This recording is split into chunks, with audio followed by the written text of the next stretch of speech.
안녕하세요. 돈 좀 아껴보려고 합가했다가 이 인생의 쓴맛을 보고 도망친 30대 여성입니다. 티끌모아 태산이 재산에만 해당되는 줄 알았더니 스트레스도 똑같더라고요. 작은 것들이 모여 제 일상생활을 완전히 무너뜨리는 기분이었달까요. 남편과는 지인의 소개로 만났습니다. 당시 남편은 출판사에서 근무하고 있었고 저는 출판사에서 일하며 짬짬이 프리랜서 작가로 일하고 있었는데 오지랖 넓은 지인이 자기 멋대로 자리를 만들었지요. 4살 차이면 궁합도 안 봐도 된다고 너스레를 떠는 남편은 처음부터 저에게 적극적으로 호감을 보이며 들이댔어요. 저는 대학교 졸업 후 연애를 한 번도 하지 않아서 그런 남편의 대시가 싫지 않았고요. 그렇게 한 달 정도 알아가는 시간을 갖고 저희는 사귀게 되었습니다. 남편과 연애를 시작할 때만 하더라도 저는 26이었고 남편은 30이었어요. 그렇다 보니 남편에 비해서 결혼에 대한 압박이나 스트레스가 없었지요. 하지만 남편은 처음부터 저를 결혼 상대로 보고 있었다고 하더라고요.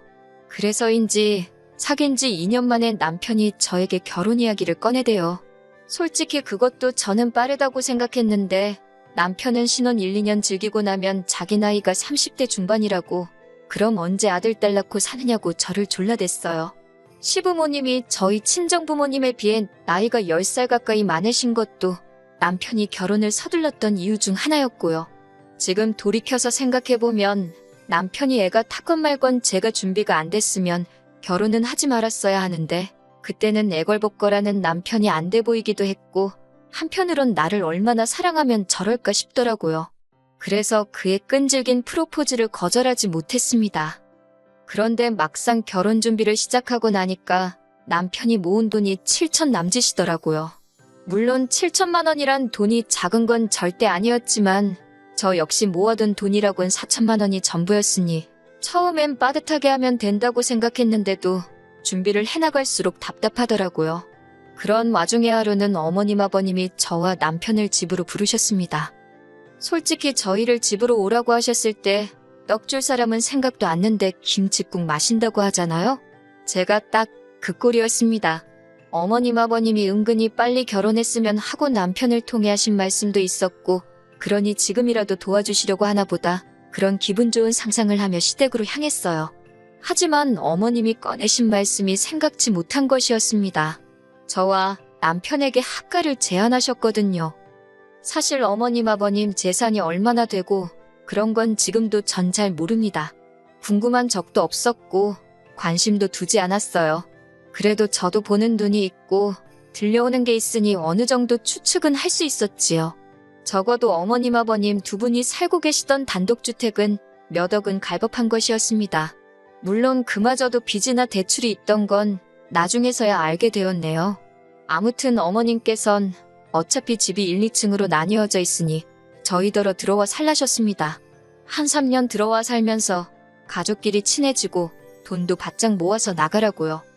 솔직히 어머님 말씀을 듣고 여러 가지 복잡한 마음이었습니다. 대출을 안 받으면 이자를 절약할 수 있는 데다가 어머님 댁에 살면 월세도 아낄 수 있었으니까요. 그러면 정말 어머님 말대로 돈 바짝 모아서 3년 안엔 뭐가 돼도 되겠다는 생각이 들대요. 그런데 이 이야기를 친정부모님께 하니 특히나 친정어머니가 말씀하시길 합가는 쉬워도 분가는 어려운 법이라며 잘 생각하라는 겁니다. 하지만 친정어머니도 저를 강하게 말리지는 못하셨는데 그게 저희 친정의 사정이 여의치가 않거든요. 친정어머니 입장에선 당신이 달리 도와줄 방법이 없었으니 차마 끝까지 나서지 못하셨던 것 같아요. 그렇다고 합가를 하게 된 게 친정어머니 탓이란 이야기는 절대로 아닙니다. 친정어머니의 말씀과는 별개로 저는 당시 빠듯한 예산 때문에 돈에 대한 욕심이 물이 올라있던 상황이었거든요. 그래서 시댁에서 살면 어떤가, 옛말처럼 벙어리 3년 귀머거리 3년 하고 말지 그런 아니란 생각을 했어요. 그리고 회사에서도 눈치 빠르고 일 잘한다 소리를 듣고 지냈으니 시집살이도 비슷하게 잘해낼 줄 알았지요. 어머님께서는 비록 한 집에 살지만 살림은 따로 했으면 좋겠다며 저에게 혼수를 해오길 바라셨습니다.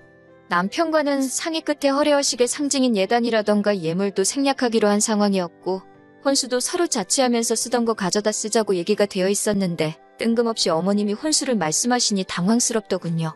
어머님은 식기세척기를 놔라, 스타일러도 필요하지 않냐 별의별 걸 다 들이대셨지만 저는 고민 끝에 냉장고랑 세탁기만 드렸습니다. 그랬더니 어머님께서 왜인지 꽤나 실망하신 눈치였어요. 그렇게 냉장고랑 세탁기가 들어오던 날 하마터면 어이없는 일을 겪을 뻔했습니다. 어머님께서 저는 자꾸 방에 들어가 있으라 하시면서 배달기사님들께 저희 가전을 어디다 놓을지 진두지휘를 하시려 들었거든요. 결국 어머님의 강요에 못 이겨 방해한 이분이나 있었을까요? 도무지 안 되겠다 싶어서 뛰어나오니 이게 웬걸 어머님이 쓰시던 냉장고가 떡하니 저희 주방에 와 있는 게 아니겠어요. 불이 나게 내려가니 세탁기도 그렇게 바꿔치기가 되는 와중이었고 제가 기사님들한테 아니라고 새거가 2층에 와야 한다니까 어머님께서 이미 다 설치했는데 왜 사람들 힘들게 하냐입니다. 황당하고 순간 제가 어머님 속을 들여다본 기분이 들더라니까요. 다행히 기사님들이 어머님더러 제대로 설명을 해주셔야지 왜 일을 두 번 하게 만드냐며 짜증을 내시곤 제가 산 냉장고와 세탁기를 2층으로 올려주셨습니다. 하마터면 정말이지 눈 뜨고 코 베일 뻔했다니까요. 하지만 냉장고와 세탁기에 얽힌 사연은 이게 끝이 아닙니다. 저희 부부는 둘 다 아침을 원래 안 먹어요. 그리고 맞벌이를 하다 보니 점심은 대부분 회사에서 해결을 하고요. 뿐만 아니라 남편은 직업 특성상 외근이 많아서 저녁도 종종 먹고 들어오지요. 그렇다 보니 저랑 남편이 같이 식사를 하는 건 일주일에 2-3번 정도였네요. 냉장고가 가득 차 있을 이유가 없었지요. 하지만 어머님 아버님은 대부분의 식사를 집에서 해결하시다 보니 그렇게 냉장고에 뭐를 많이 넣어놓고 사시더라고요. 게다가 어머님께서는 장을 볼 때 한두 개만 사는 건 너무 손부끄럽다 하시면서 무조건 10개, 20개씩 사시는 분이었습니다. 문제는 아무리 두 분이서 삼시세끼를 집에서 해결하신다고 해도 같은 식자재를 그렇게 많이 사두시니 결국엔 질려서 못 드시고 있는지 몰랐어서 못 드시고 쓰레기로 낭비되는 일이 잦았어요. 하지만 그럼에도 불구하고 어머님은 그런 쇼핑 습관을 버리지 못하시고 그렇게 매번 대량으로 구매를 하셨습니다. 그러다 당신 냉장고가 가득 차니 그 식자재를 들고 저희가 지내는 2층으로 올라오시대요. 그러면서 제가 쓰는 냉장고에 온갖 냄새나는 것들을 다 가져다 놓으셨습니다. 한 번은 드시던 청국장을 뚜껑도 덮지 않고 그냥 냉장칸 안쪽에 숨겨두신 일도 있었지요. 제가 그렇게 후각이 예민한 사람도 아닌데 그 청국장을 발견했을 땐 어찌나 괴롭고 열받던지. 그리고 얼마 지나지 않아서 냉장고 안에 여기저기 끈적하게 뭔가 눌러붙은 자국을 보게 되었는데 그땐 정말 비위도 상하고 더는 못 참겠더라고요. 그래서 결국 제가 어머님께 저희 냉장고에다 뭐라도 두실 거면 제발 뚜껑 잘 닫으시고 지퍼백에다 넣어달라 했어요. 그랬더니 어머님께서 하신다는 말씀이 한 집 살면서 니 거 내 거가 어딨냐입니다.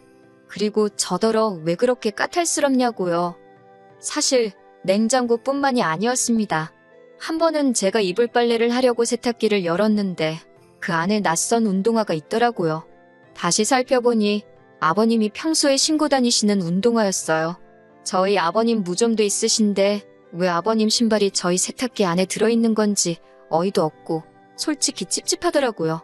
그래서 바로 아래층으로 내려가 어머님께 자초지종을 물으니 하시는 말씀이 어머님 세탁기로는 수건을 빠느라 저희 세탁기에 아버님 운동화를 빠셨다는 거예요. 남의 세탁기로 운동화를 빠는 게 상식적으로 말이 되는 건가요? 물론 100번 양보해서 신발이 아니라 수건이었대도 기분이 별로였을 것 같지만요. 아무튼 제가 어머님 떨어 운동화는 신발만 세탁해주는 곳에 갖다 주시던지 아니면 어머님 세탁기로 하시라고 저희 세탁기로 아버님 운동화 빨고 그러시는 거 싫다고 했어요. 그랬더니 어머님이 지난번 냉장고 때와 마찬가지로 저를 속도 좁고 예민하고 까탈스러운 사람으로 몰고 가시더군요.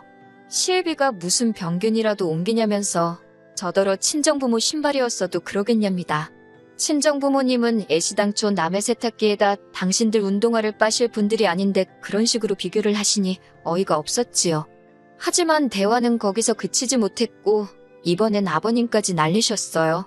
저더러 시애비 발이라서 더럽다고 그러는 거냐고 화를 내시길래 그런 게 아니라니까 그러면 당신 맨발을 제 맨손으로 만져보래요. 거짓말인지 아닌지 한번 보자고요. 그러면서 옛날엔 며느리가 시애비 똥도 먹었답니다. 건강이 어떤지 확인하려고요. 정말이지 대화를 나눌수록 역하고 비위가 상해서 한마디도 더 섞고 싶지 않더라니까요. 하지만 그때만 해도 제가 시집온 지 얼마나 되었다고 감히 어머님 아버님하고 계속해서 언성을 높일 수가 있었겠어요. 우라가 치밀었지만 꼭 눌러 참고 제발 부탁인데 제 냉장고고 세탁기고 함부로 쓰지 마시라고 딱 잘라 말했네요. 하지만 단지 이런 일들로 제가 남편과 끝을 낸 건 아닙니다. 저를 힘들게 했던 또 다른 이유는 생활비였지요. 솔직히 저는 처음부터 돈을 모으려고 시댁과 학가를 하기로 한 거였으니 생활비를 많이 드릴 수가 없었어요. 이건 학가 전 남편하고도 이야기가 된 부분이었고 어머님 아버님도 알겠다 하셨고요. 그래도 어떻게 한 푼도 안 내고 살 수는 없었으니 어차피 다 큰 자식들이 부모 용돈도 주는데 이 정도 못 드리냐 싶어서 40만 원씩 드렸습니다. 참고로 어머님이 저희 식사를 챙겨주신다거나 청소를 해주신다던가 그런 거 하나도 없었습니다. 1층과 2층은 어머님이 멋대로 올라오셔서 휘젓고 가실 때를 제외하곤 완전히 다른 두 개의 공간이었어요.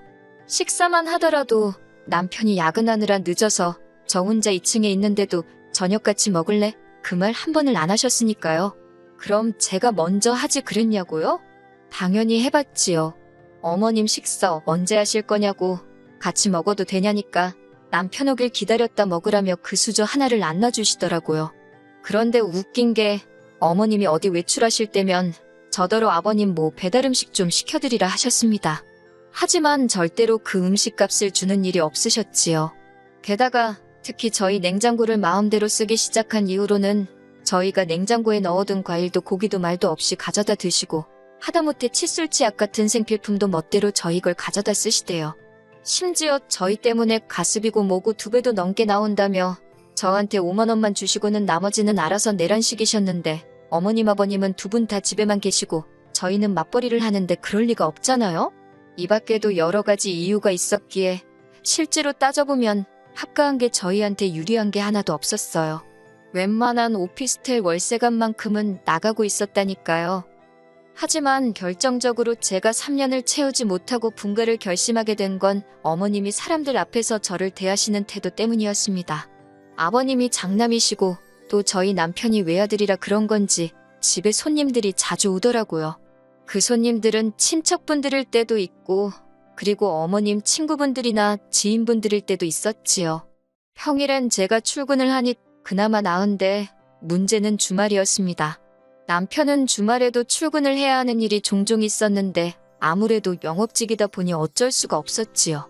그런데 어머님이 어떻게 귀신같이 남편이 늦거나 없는 날만 골라서 그렇게 주변 분들을 집으로 부르시대요.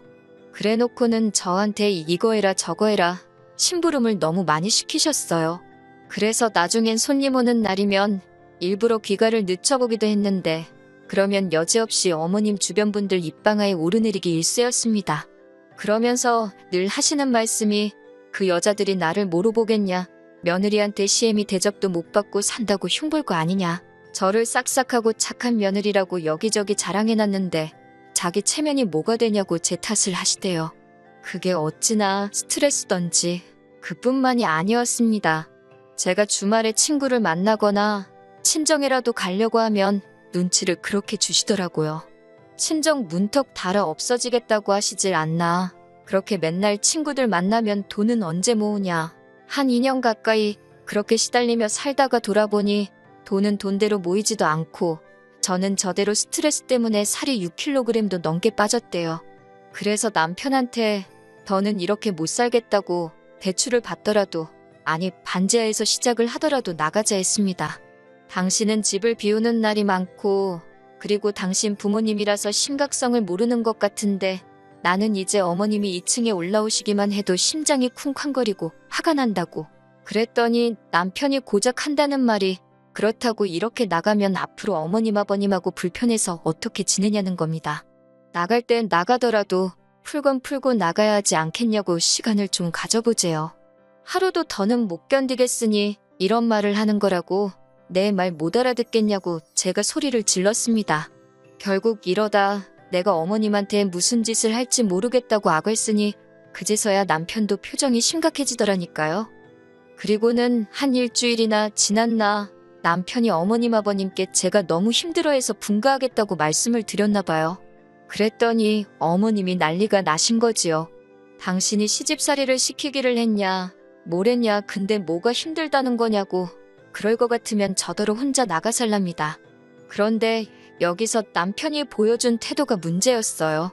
며칠 전만 하더라도 제 편을 들어주던 남편이 어머님의 말에 동조를 하더라고요.